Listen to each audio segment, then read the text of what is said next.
Assalamualaikum warahmatullahi wabarakatuh. Bismillahirrahmanirrahim. Alhamdulillahi rabbil alamin.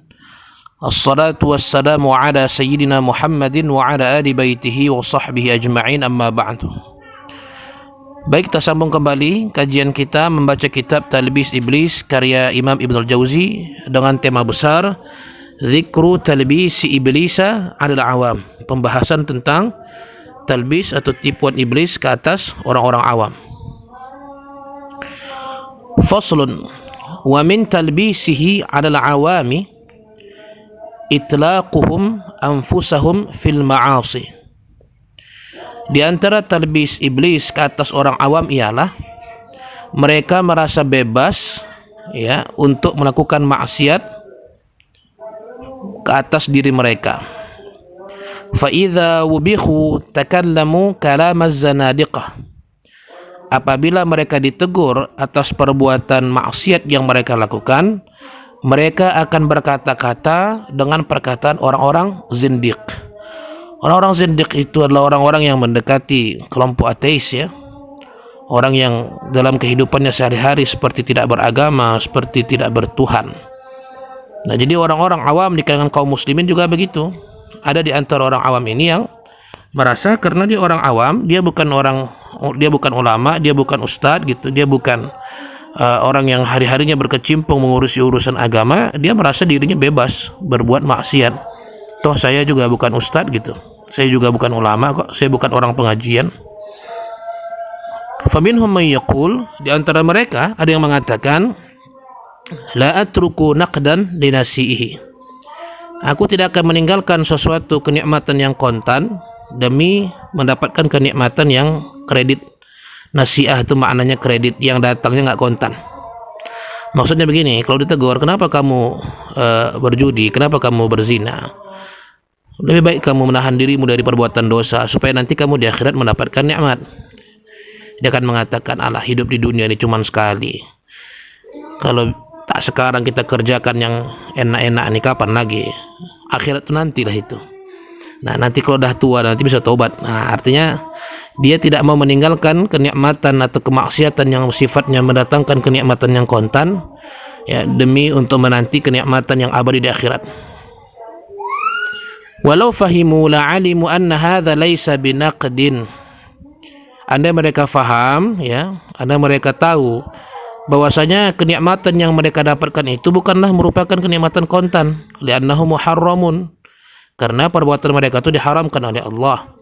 Wa inna ma yukhayyaru bainan naqdi wan nasi'atil mubahaini.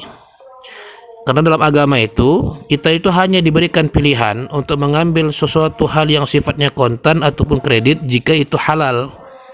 Nah, artinya begini, kalau kamu, ini contoh kecil jika kamu misalnya menyukai perempuan misalnya, mohon maaf itu ingin merasakan bagaimana nikmatnya dengan perempuan gitu, maka kalau mau mengambil kenikmatan yang kontan dengan cara menikah, bukan dengan cara berzina.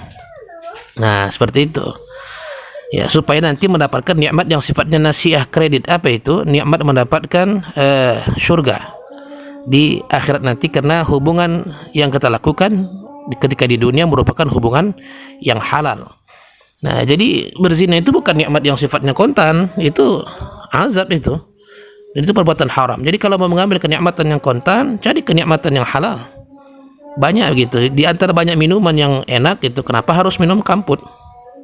Nah, banyak kok minuman yang enak. Bisa ngopi bisa minum susu. Itu nikmat yang kontan. Kenapa memilih nikmat kontan yang haram?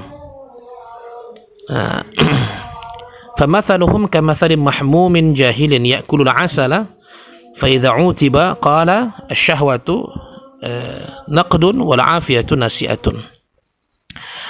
Jadi mereka ini sama seperti orang yang mahmum, orang yang demam, orang yang kena penyakit demam yang bodoh, kena penyakit demam yang bodoh. Orang yang kena penyakit demam, dan orang ini bodoh, memakan asal. Asal ini adalah madu.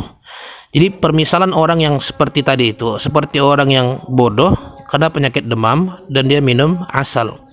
Bukan minum obat, dia minum madu. Madu itu kan untuk menjaga kesehatan Nah, tapi dia memilih minum madu daripada minum obat. Fa idza utiba, kalau dia ditegur, dia dicela, kenapa kamu minum madu bukan minum obat?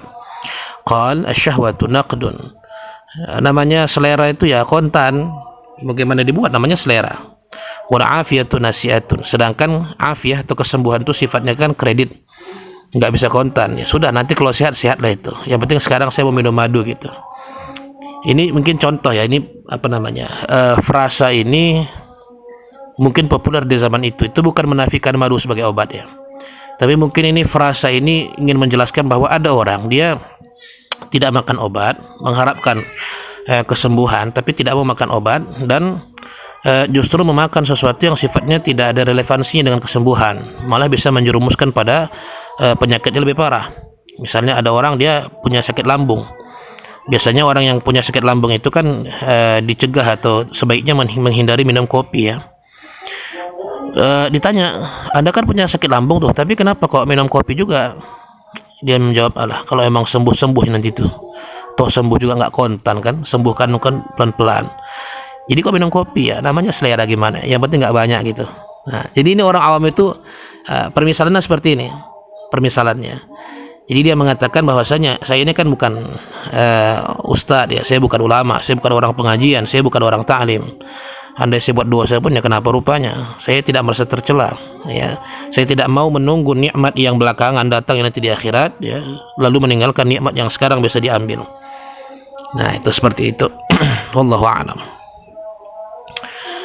Thumma law 'alimu haqiqatal imani, kemudian andai mereka tahu hakikat iman itu, la 'alimu anna tilkan nasi'ata wa'dun shadiqun la yukhlaf, bahwasanya ya mereka akan mengetahui bahwasanya nikmat yang tidak kontan itu, yaitu nikmat akhirat itu ya, nikmat yang sifatnya nanti bukan sekarang, itu merupakan janji yang benar yang tidak akan pernah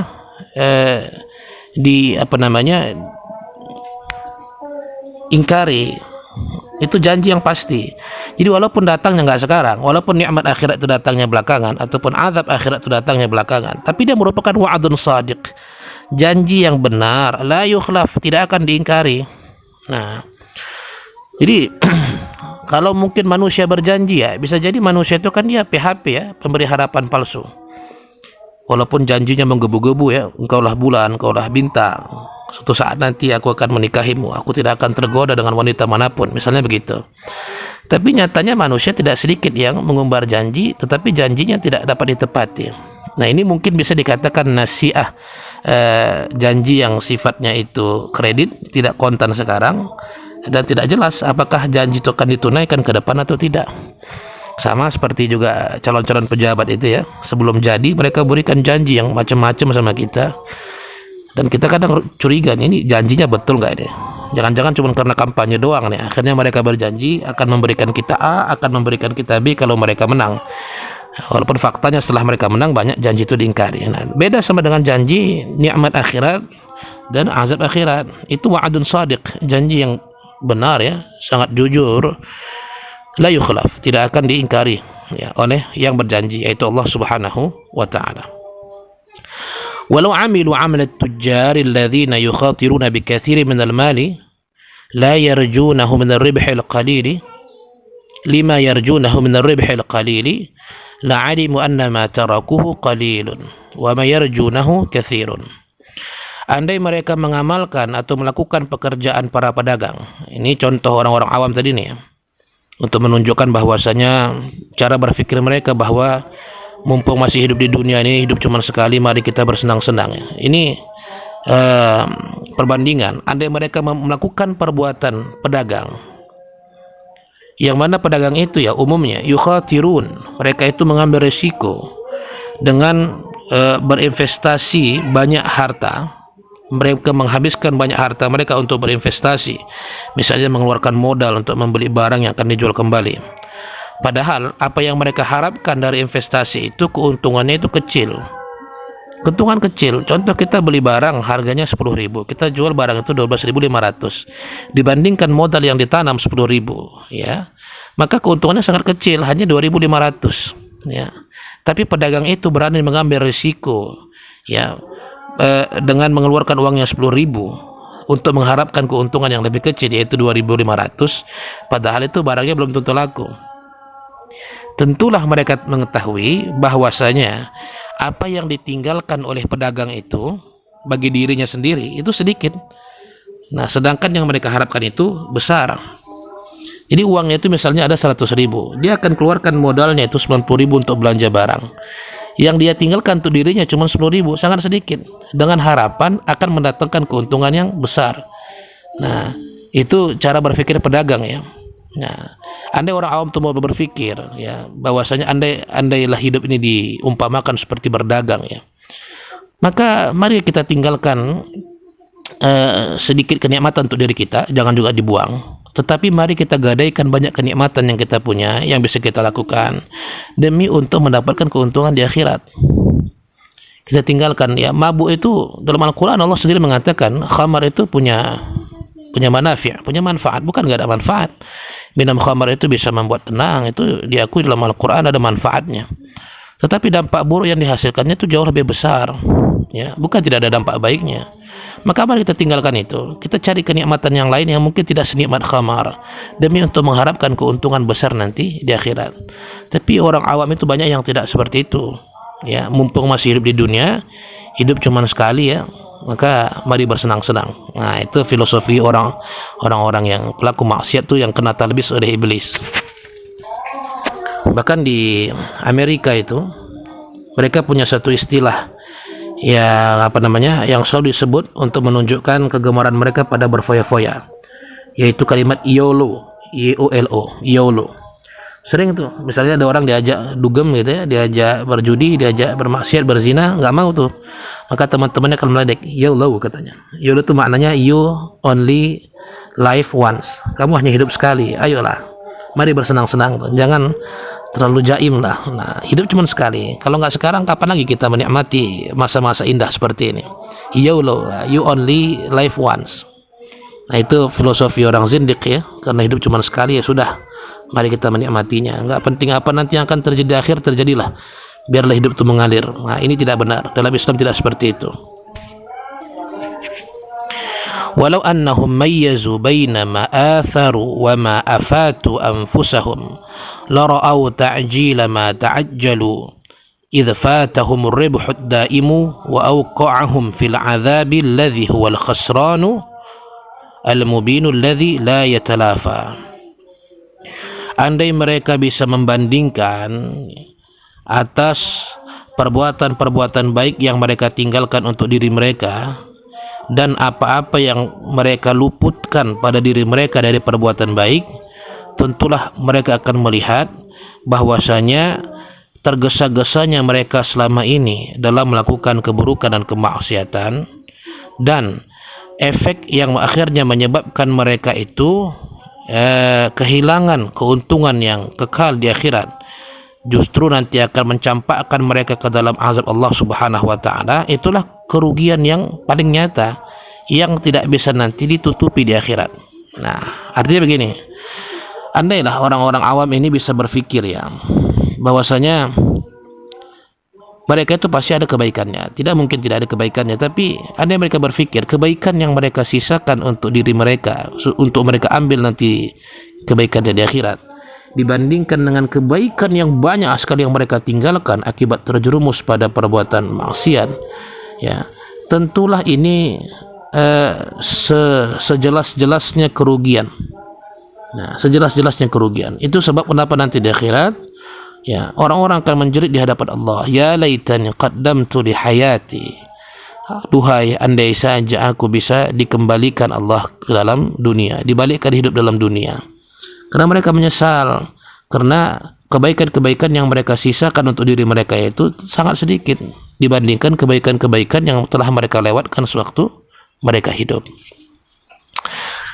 Tapi nah, kadang-kadang orang seperti ini ya, cara berpikir orang-orang seperti ini itu kadang-kadang bukan timbul sendiri tanpa sebab.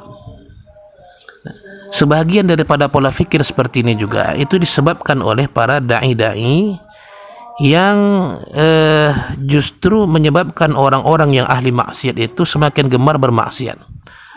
Nah, rupanya ada dai yang mengajak orang bermaksiat. Ada. Siapa mereka? Nah, mari kita dengarkan pemaparan atau tulisan dari Imam Ibnu Jauzi berikut ini. Wa minhum man yaqul ar-rabbu karimun wal 'afwu wasi'un war raja'u minad dini. Di antara mereka yang mengatakan Allah itu Tuhan yang karim, maha mulia, dan ampunannya itu luas. Sedangkan berharap ampunan Allah itu merupakan ajaran agama. Fayusammuna tamannihim wa ightirarahum raja'an. Nah, mereka menamai angan-angan mereka ini dan tertipunya mereka ini sebagai roja, harapan. Wa hadzal ladzi ahlaka 'ammatal mudznibina. Dan inilah yang paling banyak menyebabkan kehancuran bagi orang-orang yang pendosa, ahli maksiat. Maksudnya begini, kadang-kadang orang-orang ahli maksiat ini tetap berani melakukan maksiat karena ada dai-dai yang suka mengambil hati orang-orang awam dengan cara yang salah. Mereka mengatakan, misalnya nih, ya tidak apa-apalah, yang penting kamu tahu Allah itu maha pengasih, Allah itu maha penyayang, Allah itu ampunannya sangat luas, ya. Mudah-mudahan nanti kamu tetap dapat ampunan Allah. Jadi dia bukan mengajak pada kebaikan, bukan mengajak agar orang itu meninggalkan keburukan, malah orang-orang ahli maksiat ini diperkenalkan dengan rahmat Allah Subhanahu wa taala secara berlebihan tanpa menyebutkan bahwa Allah itu punya azab. Jadi Allah itu memang satu sisi dia itu kasih sayangnya sangat besar kepada seorang hamba, tapi jangan lupa kemurkaan Allah itu juga kepada orang-orang yang bermaksiat dan menentang aturan Allah juga sangat besar. Jadi perlu ada porsi yang seimbang dalam memberikan informasi. Ada satu video yang beredar di YouTube, ya, di mana ada dalam acara, saya tidak tahu, kelihatannya acaranya acara religius, semacam acara tabligh akbar. Dalam acara tabligh itu diundanglah seorang banci, ya, dia dipersilakan untuk berbicara di hadapan umum. Saya rasa mungkin teman-teman juga sudah lihat video itu. Ya, di mana banci itu mengatakan di hadapan orang bahwa jangan nilai manusia dari luarnya, nilai dari fisiknya, nilai dari hati kalbunya. Belum tentu Anda yang tidak banci itu lebih baik daripada kami, ya. Belum tentu Anda itu yang normal-normal saja lebih baik dari kami. Kami ini selalu mengharapkan ampunan Allah, katanya seperti itu. Jadi siapa yang selama ini hatinya itu kotor melihat kami, itu tanda bahwa hatinya tidak bertasawuf, katanya. Dan itu ditepuk tangani oleh orang-orang yang hadir, atau seakan-akan ucapannya betul, tapi itu merupakan talbis iblis yang sangat jelas. Jadi orang-orang seperti ini banyak sekali mengharapkan rahmat dari Allah, banyak mengharapkan ampunan dari Allah, sedangkan mereka tidak terniat sedikit pun untuk bermaksiat. Nah, jadi mereka mengharapkan ampunan Allah yang luas. Ini adalah angan-angan semata dan merupakan fikiran yang tertipu oleh angan-angan.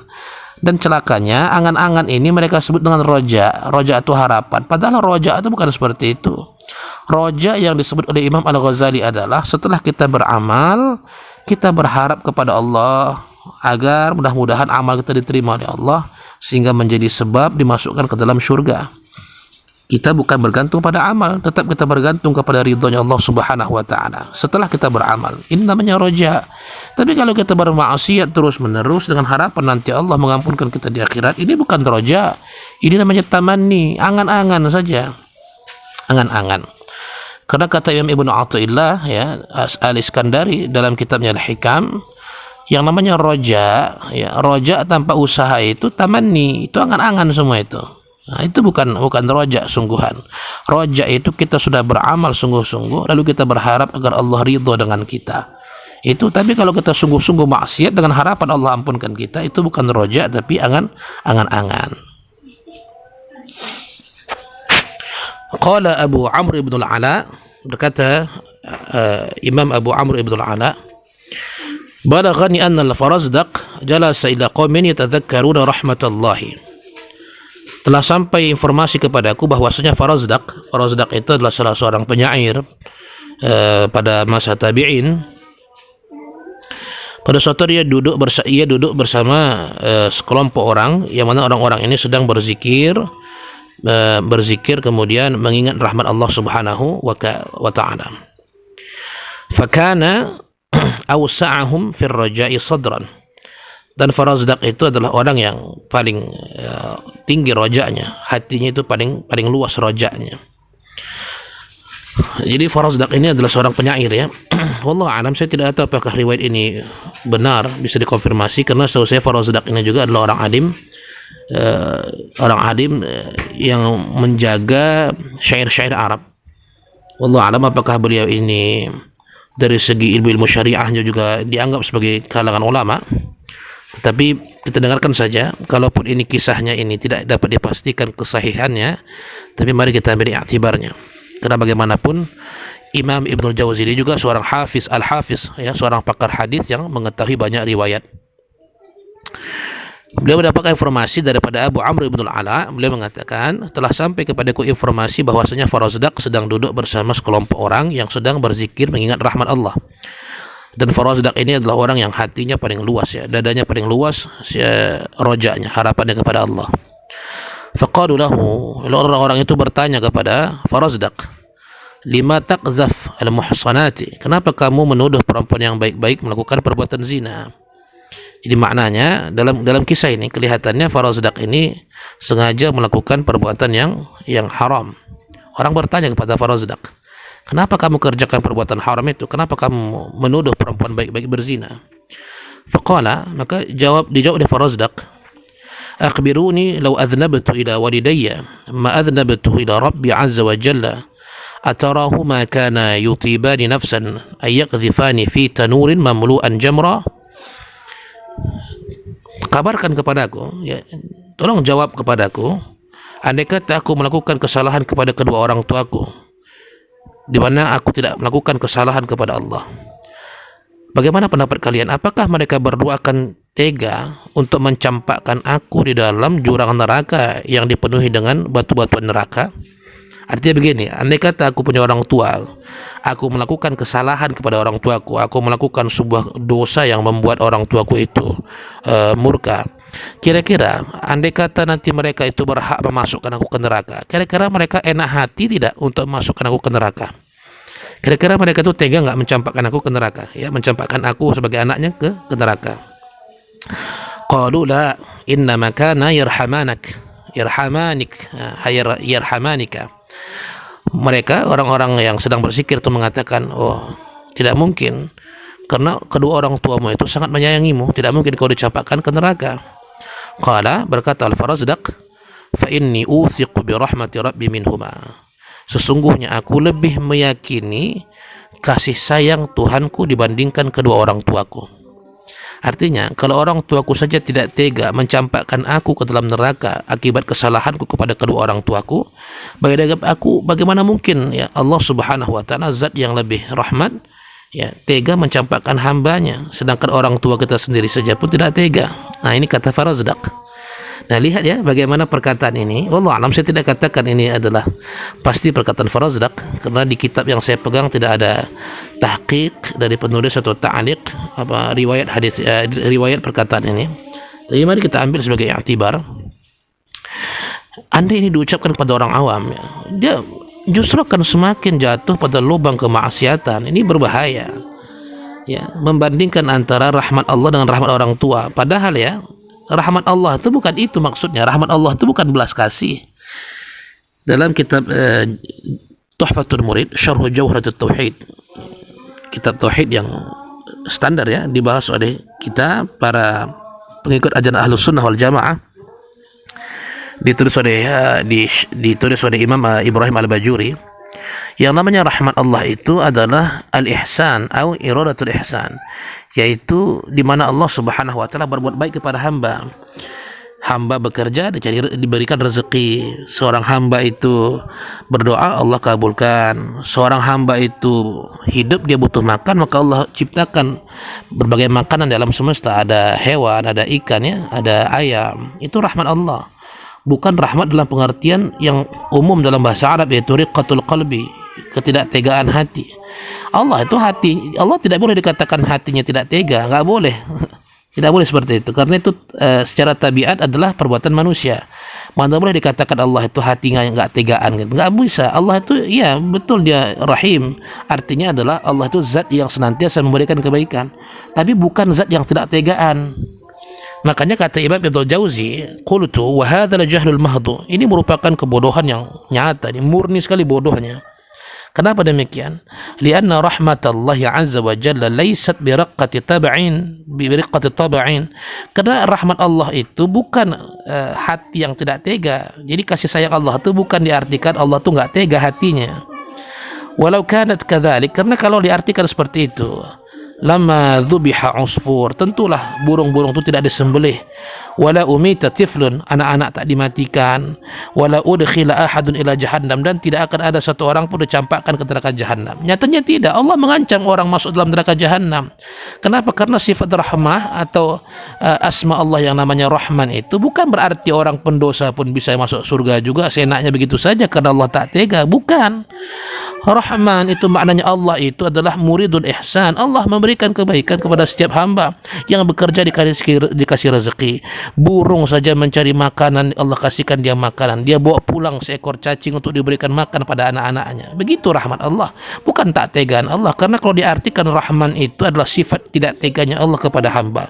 Kenapa ada hewan yang disembelih? Kenapa ada anak kecil yang dimatikan oleh Allah? Kenapa ada orang dibaca? Tidak akan ada satu orang pun yang masuk neraka kalau begitu diartikan rahmat Allah itu. Makanya kata Imam Ibnul Jauzi, ini kebodohan yang sangat jelas ini. Nah, jadi para pendengar sekalian yang dimuliakan Allah Subhanahu wa taala, jadi lihat ya bagaimana talbis iblis itu kadang-kadang datang dari lisan orang yang dianggap sebagai tokoh agama, sebagai pemberi nasihat. Ya, kita sangka kadang-kadang dakwah kita itu membuat orang sadar untuk taat kepada Allah. Justru kadang-kadang tanpa kita sadari, ya, demi mengambil hati orang-orang awam itu, akhirnya ucapan kita itu justru membuat mereka semakin bersemangat untuk melakukan kemaksiatan. Wallahu a'lam. Mudah-mudahan Allah jauhkan kita dari talbis yang seperti ini. Wa bi isnadin an Ubbad qan, dan dengan sanad ya dari jalur Ubbad, ia mengatakan qala al-Asma'i, berkata al-Asma'i, kuntu ma'a Abi Nuwas bi Makkah, suatu hari aku bersama Abu Nawas di Mekah. Wallahu alam. Sekali lagi saya katakan, dalam kitab ini tidak ada ta'liq ya, kemudian tidak ada takhrij hadisnya atau takhrij riwayat apakah ini sahih atau tidak. Tapi yang jelas kelihatannya Imam Ibnul Jauzi ya, paling tidak beliau menukilkan kisah yang masyhur pada saat itu. Ya, Al-Asma'i mengatakan, suatu hari aku bersama Abu Nuwas atau Abu Nawas yang sering kita kenal di Indonesia ya. Aku sedang bersama Abu Nawas di kota Mekah, tepatnya di Masjidil Haram. Fa idza ana bi ghulamin amrad yastalimul hajar al-aswad. Nah, bersama-sama dengan aku ada seorang pemuda yang tampan, wajahnya tampan ya, sedang mencium hajarul aswad. Faqala li Abu Nuwas, berkata kepadaku Abu Nuwas atau Abu Nawas, wallahi la abrahu hatta uqabbilahu 'inda al-hajar al-aswad. Demi Allah, aku tidak akan berlalu dari tempat ini sebelum aku mencium laki-laki tampan tersebut di hajar aswad. La haula wala quwwata illa billah. Ya Allah alam, ini memang perlu dikonfirmasi kembali ceritanya, tetapi paling tidak ini kisah yang masyhur pada saat itu. Jadi Abu Nuwas itu ketika di Ka'bah, dia berani-beraninya punya niat untuk mencium seorang pemuda tampan di Hajar Aswad, tak tanggung-tanggung. Faqultu, maka kata Al-Asma'i kepada Abu Nuwas, wailak, celakalah kau, ittaqillah azza wa jalla, takutlah kamu kepada Allah, fa innaka bi baladi haram, engkau sekarang sedang di tanah haram, wa 'inda baitihil haram, dan sedang berada di samping Baitullah al-Haram, yaitu Ka'bah. Faqala ma minhu buttun, kata Abu Nuwas, enggak masalah itu, enggak masalah. Thumma dana min al-hajari faja'a al-ghulama yastalimuhu fabadara Abu Nuwasin fabada'a khaddahu ala khaddil ghulami faqabbalahu wa ana anzur faqultu wailak afi haramillahi azza wa jal. Kemudian ya, Abu Nuwas mendekati Hajar Aswad, maka datanglah pemuda yang tampan itu mencium Hajar Aswad, maka segeralah Abu Nuwas meletakkan pipinya di pipi pemuda itu, lalu dia mencium pemuda itu, dan aku melihat perbuatan itu langsung, kata Al-Asma'i. Lalu aku mengatakan, celakalah kau Abu Nuwas, apakah di tanah haram engkau mengerjakan perbuatan maksiat seperti itu? Faqala da'adha anka fa inna rabbi rahimun. Kata Abu Nuwas kepada Al-Asma'i, tak usah kau ucapkan itu ya, karena apa? Karena sesungguhnya Tuhanku itu maha penyayang. Nah, dia berhujjah, beralasan, berargumentasi, membela kemaksiatannya dengan mengatakan, Tuhanku itu maha penyayang, ya nggak masalah ini mau dosa kayak mana pun mau kerjakan, seburuk apapun itu maksiatnya, Tuhanku maha penyayang. Bukan malah bertaubat. Thumma ansyada yaqul, kemudian dia malah bernasyid, maknanya dia bersyair. Wa ashiqanil taqa khaddahuma, dua orang yang sedang asyik bercinta bertemu pipinya. Inda istilamil hajar al aswadi, ketika mencium hajar aswad. Fashtafiyan min ghairi ayya'thama, mereka berdua merasa puas tanpa merasa memikul dosa. Ka'anna makana ala maw'idin, seakan-akan mereka berdua telah janjian. Lihatlah ya bagaimana iblis mentalbis orang agar terus berbuat maksiat dengan menggembar-gemborkan rahmat Allah Subhanahu wa taala, dengan menimbulkan persepsi yang salah tentang makna rahmat Allah, seakan-akan rahmat Allah itu merupakan sifat, ya, tidak teganya qalbu, tidak teganya hati Allah mengazab orang, dan menutupi bahwasanya selain Allah itu punya sifat rahmat, Allah itu juga punya sifat yang syadidul iqab, hukumannya sangat dahsyat. Allah itu juga marah kepada orang-orang yang bermaksiat. Jadi ini yang tak disampaikan kepada kalangan awam, kalangan ahli maksiat, sehingga mereka tetap berani melakukan kemaksiatan kepada Allah Subhanahu wa taala. Qultu, kata Imam Ibnu Jauzi, unzur ila hadhihi al-jur'ah allati nazara fiha ila ar-rahmah wa nasiya shiddatan iqab bintihaki tilkal hurmah. Lihatlah bagaimana pelanggaran dan kelancangan ini dilakukan. Dia semata-mata hanya melihat kepada rahmat Allah dan melupakan bahwa Allah itu siksaannya sangat pedih, ya, dan dia berani untuk melanggar kehormatan atau melanggar larangan-larangan Allah Subhanahu wa taala. Wa qad dzakarna fi awal al-kitab hadza anna rajulan zana bi imra'atin fil ka'bati famusikha hajarain.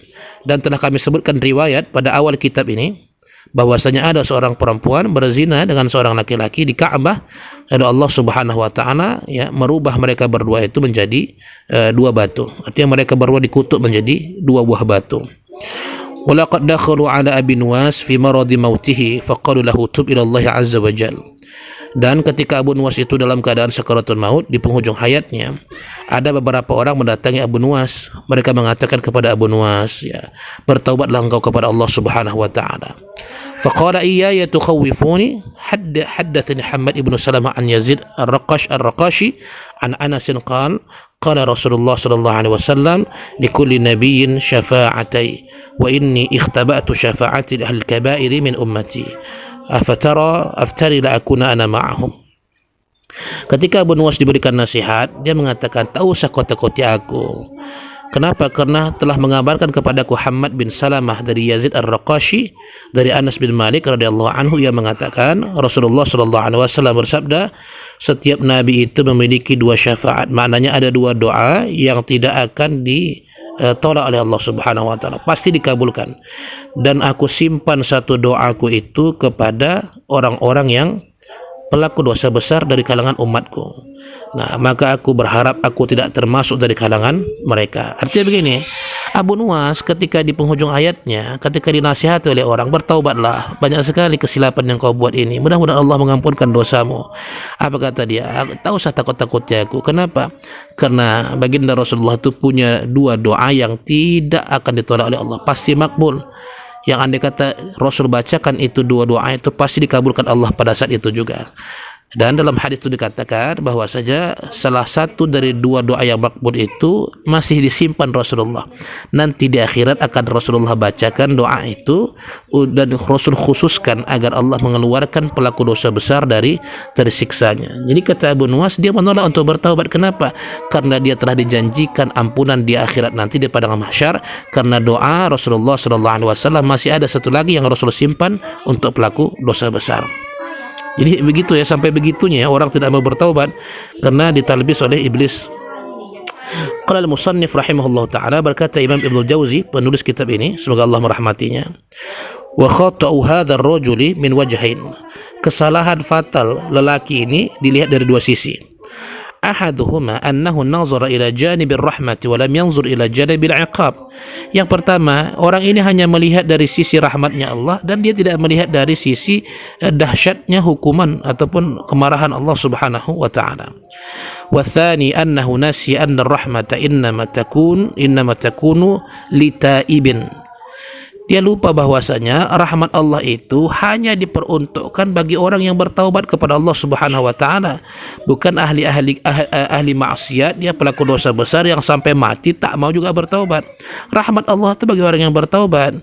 Berdasarkan firman Allah, wa inni laghaffarun liman taba. Sesungguhnya aku ini adalah Maha Pengampun bagi orang yang bertaubat. Begitu juga ayat wa rahmati wasi'at kulla syai'in fasa'aktubuha lil ladzina yattaqun.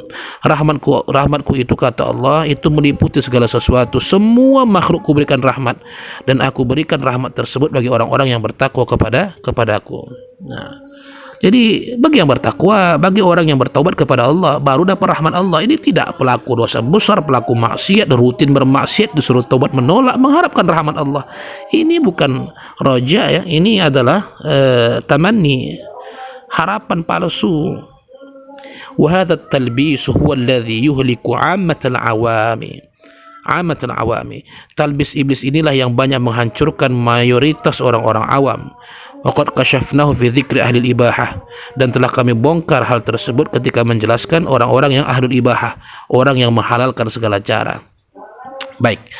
Jadi kesimpulan daripada bacaan kita ini ialah sebagian orang awam itu ditalbis iblis dengan ceramah-ceramah yang senantiasa menunjukkan betapa besarnya rahmat Allah itu tanpa mereka pernah mendengarkan nasihat bahwasanya Allah itu juga sangat pedih azabnya. Jadi mereka itu memandang bahwasanya rahmat Allah itu artinya Allah itu nggak tegaan. Allah itu nggak tegaan ya. Seakan-akan begitu, padahal Allah itu bukan zat yang tidak tegaan. Allah itu kalau dia murka kepada orang, ya Allah hajar saja. Kampung-kampung zaman jahiliyah dulu betapa banyak yang Allah hancurkan. Lihat kaum Nabi Lut, kaum Nabi Ad gitu. Andai katalah rahmat Allah tidak diartikan Allah tidak tegaan, tentu tidak ada azab itu semuanya. Jadi untuk apa Allah ceritakan bagaimana Allah menghancurkan kaum Ad, Allah menghancurkan kaum Tsamud, Allah menghancurkan Fir'aun dan bala tentaranya? Itu menunjukkan bahwa di samping Allah punya rahmat, Allah juga punya syadidun iqab, hukuman yang sangat dahsyat yang Allah siapkan bagi orang-orang yang bermaksiat terus-menerus dan sombong kepada Allah Subhanahu wa taala. Dan kesalahan orang-orang seperti ini biasanya adalah satu, mereka hanya melihat rahmat Allah, tidak melihat bahwa Allah itu punya kemarahan, Allah punya azab. Dan yang kedua, kesalahan fatal mereka ini ialah mereka lupa bahwasanya rahmat Allah itu hanya ditujukan bagi orang-orang yang bertaubat kepada Allah Subhanahu wa taala. Mudah-mudahan kita semua dijauhkan daripada talbis iblis yang buruk ini. Mudah-mudahan kita diberikan ya rasa raja, harapan kepada Allah yang sangat besar setelah kita beramal, ya bukan ya bermaksiat terus-menerus sambil berharap diberikan rahmat oleh Allah Subhanahu wa taala. Jelas ini bukan raja, bukan harapan, tapi ini merupakan tamanni, angan-angan yang ditawarkan oleh iblis untuk menjerumuskan manusia. Sekian kajian kita pada malam hari ini, mudah-mudahan bermanfaat. Lebih dan kurang saya mohon maaf. Assalamualaikum warahmatullahi wabarakatuh.